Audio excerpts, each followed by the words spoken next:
So sir Venkatesh sir, so current affairs అనేది చాలా important subject అని మనం ఇందాక మాట్లాడుకున్నాం. సో ఈ కరెంట్ అఫైర్స్ సబ్జెక్ట్‌ని మనం యూపీఎస్సీలో సక్సెస్‌ని త్వరగా తీసుకురావడానికి దీన్ని ఎలా ప్లాన్ చేసుకుంటే బెటర్ అంటారు?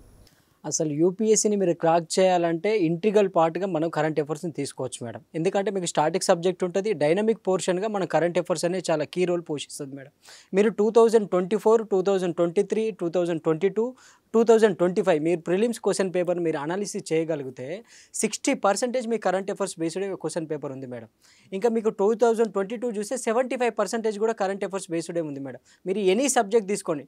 ఈవెన్ మీరు సైన్స్ అండ్ టెక్నాలజీ తీసుకోండి. Science and technologies based on the dynamic portion current affairs. Polity తీసుకొని ఎంత కొంచెం స్టాటిక్ సబ్జెక్ట్ ఉన్నా కరెంట్ అఫైర్స్.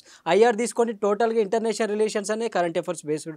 దెన్ ఒక హిస్టరీ తప్ప మిగతా అన్ని సబ్జెక్టులు కూడా కరెంట్ అఫైర్స్ మేడం. మీరు మ్యాపింగ్ సెక్షన్ తీసుకున్నా కూడా ఇంటర్నేషన్‌లో ఏ కాన్ఫ్లిక్ట్ ఏ జోన్స్ ఉన్నాయి, ఏ కంట్రీకి సంబంధించిన వార్ జోన్స్ ఉన్నాయి, ఎవ్రీథింగ్ కూడా will be depend on the current affairs. Current affairs అనేది మన సరౌండింగ్స్‌లో ప్రపంచవ్యాప్తంగా భారతదేశంలో ఏమేమి జరుగుతున్న ఇష్యూస్, ఆ సమకాలీన ఇష్యూస్ ఏవైతే కాంటెంపరరీ ఇష్యూస్ ఉన్నాయో ఈ ఇష్యూస్ కూడా ఎగ్జామినేషన్ ఓరియంటేషన్‌లో మనం ఈ 6 మంత్స్ నుంచి 1 ఇయర్ నుంచి మనం ఏం ప్రిపేర్ అవుతున్నాము, ఎగ్జామినేషన్‌ని మనం ఎలా క్రాక్ చేయాలి అనేది కరెంట్ అఫైర్స్ అనేది ఆల్మోస్ట్ మీరు అబోవ్ 50% అనుకోండి, 60% అనుకోండి. మీరు ప్రిలిమ్స్ క్రాక్ చేయాలంటే మీరు కరెంట్ అఫైర్స్ పైన 100%గా మీరు ఎఫర్ట్ పెట్టగలిగితే you can crack the prelims madam.